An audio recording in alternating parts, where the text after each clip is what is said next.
পৰহি অৰ্থাৎ 18 তাৰিখে যি এক প্ৰেছ বিজ্ঞপ্তি 17 তাৰিখে যোৱা 17 তাৰিখে আবেলি মই সংঘৰ ফালৰ পৰা সংঘৰ প্ৰচাৰ প্ৰমুখ কিশোৰ শ্ৰমী দিয়া এটা প্ৰেছ বিজ্ঞপ্তিত পালো আৰু সেই প্ৰেছ বিজ্ঞপ্তিত মোৰ বিষয়ে কিছুমান কথা কৈছে আৰু সেই বিষয়সমূহৰ লগত মই সহমত নহয়। সেইকাৰণে মই আচলতে এই ভিডিঅ' যোগে আপোনালোকৰ মাধ্যমত মই কথাবিলাক ক'ব ওলাইছো।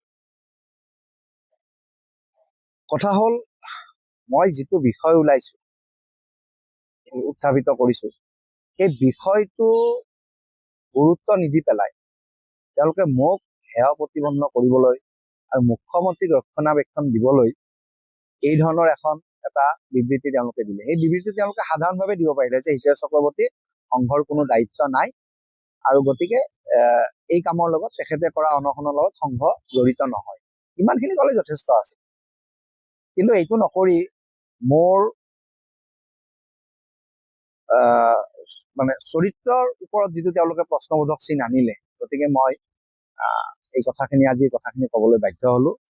আৰু তেওঁলোকে বিভিন্ন কথা কৈছে, তাৰে ভিতৰত আচলতে মুখ্যমন্ত্ৰীক মোক এই বিষয়টোৰ ওপৰত গুৰুত্ব দি মুখ্যমন্ত্ৰীক ৰক্ষণাবেক্ষণ দিবৰ কাৰণেই গোটেই বিষয়খিনি উলিয়াইছে। তেওঁলোকে কৈছে যে মোক তেওঁলোকে আজি বহু বছৰ আগতে অব্যাহতি দিছে। 2020 চনত মই সংঘৰ সেই সময়ৰ বৰ্তমানো তেখেত মহানগৰ সংঘচালক হৈ আছে, তেখেতৰ ঘৰত গৈ মই নিজে দায়িত্বৰ পৰা অব্যাহতি লৈছো। আৰু অব্যাহতিৰ কাৰণ মই আজি আপোনালোকৰ আগত নকওঁ, নহলে বহুতৰে অসুবিধা হ'ব। মই 2022 চনৰ 11 জুনত এটা ভিডিঅ' কৰিছিলো জাগৰণ নিউজ বুলি এটা পৰ্টেলত তেওঁলোকে মোৰ বাইট এটা লৈছিল আৰু তাতে মই কৈছিলো কি কাৰণে মোক কি ধৰণে অপমানিত কৰাৰ কাৰণে মই দায়িত্বৰ পৰা অব্যাহতি লৈছো। গতিকে মোক দায়িত্বৰ পৰা অব্যাহতি দিয়া নাই। যদি অব্যাহতি দিয়া বুলি তেওঁলোকে প্ৰমাণ কৰিব পাৰে তেতিয়াহ'লে তাৰ কাৰণো তেওঁলোকে কওক। মোক দায়িত্বৰ পৰা অব্যাহতি দিয়া নাই, মই নিজে দায়িত্বৰ পৰা অব্যাহতি লৈছো আৰু তাৰ প্ৰমাণ 2022 চনৰ 11 জুনৰ জাগৰণ নিউজত মই ইতিমধ্যে কৈছো। দ্বিতীয় কথাটো হ'ল,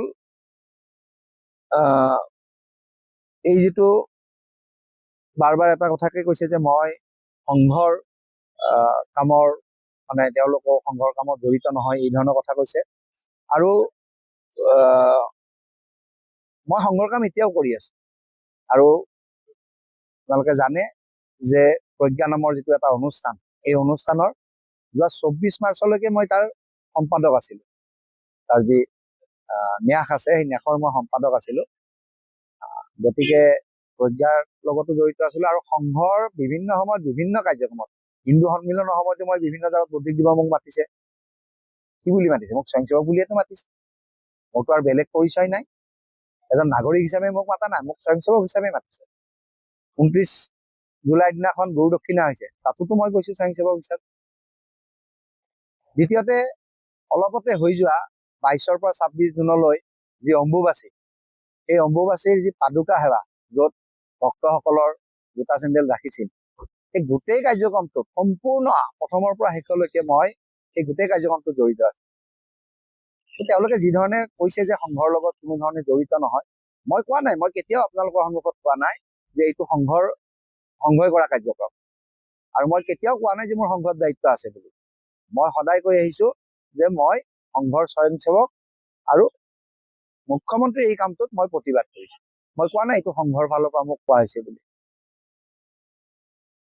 তাৰপিছত আৰু কেইটামান বিচাৰ কৰিছে যে এইটো সংঘৰ বিচাৰধাৰা নহয়, এইটোত মই অত্যন্ত দুখ পাইছো আৰু লজ্জা অনুভৱ কৰিছো। সংঘৰ বিচাৰধাৰা নহয় মানে যিসকল ব্যক্তিক হত্যা কৰিলে আলফাই, সেই আলফাক মুখ্যমন্ত্ৰীজনে সমৰ্থন কৰি কোৱা কথাটো, সেই আলফাৰ নেতাজনৰ ছবি আঁকিব কোৱা কথাটো তাৰমানে সংঘই সমৰ্থন কৰে। সংঘই তাৰমানে মোৰ বিচাৰৰ লগত তাৰমানে বিচাৰ নাই, তাৰমানে সংঘই এই কথাটো সমৰ্থন কৰে।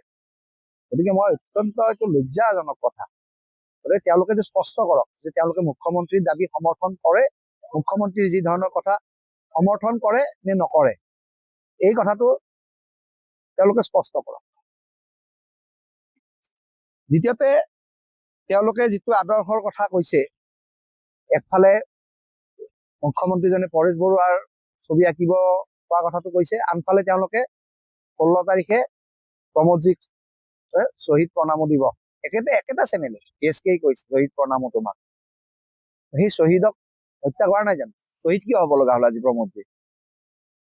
অহা 30 তাৰিখে শুক্লেশ্বৰ মেধিৰ যি ট্ৰাষ্ট আছে, এই ট্ৰাষ্টে এটা কাৰ্যক্ৰম পাতিব, প্ৰত্যেক বছৰে পাতে। কিয় পাতে তেতিয়াহ'লে? যদি শ্ৰদ্ধাই নাই ব্যক্তি কেইজনৰ প্ৰতি, যদি আপোনালোকে অকল দেখাবৰ কাৰণে পাতে, অত্যন্ত লজ্জাজনক। মই খুব লাজ পাইছো, খুব দুখ পাইছো এই বিষয়টোত। গতিকে ৰাইজে কথাবিলাক চিন্তা কৰিব।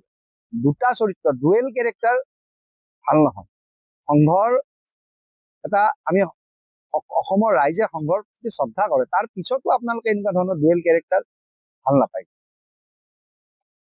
তাৰোপৰি কৈছে যে সংঘৰ বেনাৰ ব্যৱহাৰ কৰিছে। মোৰ পিছফালে এখন বেনাৰ আছে, ইয়াত কৰবাত সংঘৰ নাম আছে জানো? তেওঁলোকে যদি ভাৰত মাতাৰ কথাটো ভাবিছে তেতিয়াও তেওঁলোকৰ ভুল। প্ৰতিজন ভাৰত মাতাৰ হৃদয়ত, প্ৰতিজন ভাৰতবাসীৰ হৃদয়ত ভাৰত মাতা আছে। আমি য'তেই যাওঁ ভাৰত মাতা আমাৰ লগত যায়। আমি যি কৰো ভাৰত মাতাৰ সাক্ষী কৰি পেলাই কৰো। গতিকে ভাৰত মাতা কাৰো পেটেণ্ট নহয়। ভাৰত মাতা আমি প্ৰত্যেকজন ভাৰতীয়ৰে ভাৰত মাতা, প্ৰত্যেকজন সংঘৰ স্বয়ংসেৱকৰে ভাৰত মাতা। গতিকে এই কথাটো মই খুব দুখ পাইছো।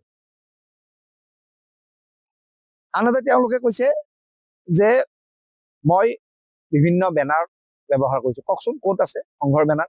তেওঁলোকে যদি ক'ব পাৰে যে সংঘৰ নাম লৈ জীৱনত কেতিয়াবা মই কিবা লাভ লৈছো, তেতিয়াহ'লে মই প্ৰত্যাহ্বান জনাই কৈছো আজি, যদি সংঘৰ নাম লৈ মই কিবা লাভ লৈছো কৰবাত, তেতিয়াহ'লে মই ৰাজহুৱা জীৱন ত্যাগ কৰিম। কিন্তু তেওঁলোকে প্ৰমাণ কৰি দেখুৱাব লাগিব। এইটো মই মোৰ অন্তৰৰ পৰা কৈছো। বহু সময়ত কৈছে যে নিজৰ কেৰিয়াৰ ডেভেলপৰ কাৰণে। আপোনালোকে মোৰ ফেচবুকলৈ গৈ চাব, মোৰ ব্যক্তিগত ফটো কিমান আছে, বিচাৰি নাপাব।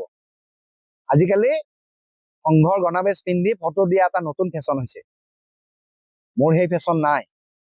আজি ইমান দীঘলীয়া এটা সংঘৰ সময় পাৰ কৰি আহিছো, মোৰ ফটো বিচাৰি নাপাব ক'তো। মই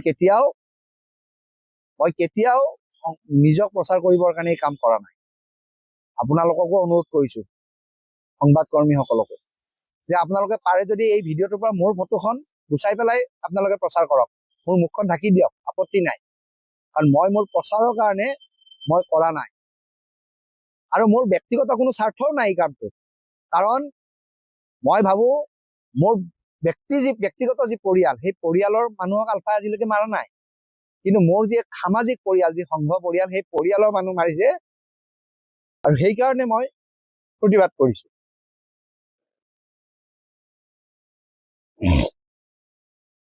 তৃতীয়তে কথা হৈছে, মোৰ কামৰ দ্বাৰাই কেতিয়াও মই সংঘৰ ক্ষতি কৰা নাই। বহুতে কৈছে যে আপুনি সংঘৰ ক্ষতি কৰিছে। কি ক্ষতি কৰিছো মই কোনোবা স্বয়ংসেৱকক ইয়াত আহিবৰ কাৰণে নিমন্ত্ৰণ দিছো, হওক কোনোবা স্বয়ংসেৱকে হিতেশ যায় মাতি পেলাই কৈছে এবাৰ আহক তালে। মই কাৰোবাক কৈছো যে সংঘৰ শাখালৈ নাযাবা, সংঘৰ কাম নকৰিবা, নে কাৰোবাক কৈছো বেলেগকে সংঘৰ শাখা কৰা বুলি? আজিলৈকে কোৱা নাই। ইমান তিক্ততা পোৱাৰ পিছতো মই কোনো স্বয়ংসেৱকক কোৱা নাই, আৰু মই বৰঞ্চ সকলো স্বয়ংসেৱকক ভালদৰে সংঘৰ কাম কৰা, নিষ্ঠাৰে সংঘৰ কাম কৰা।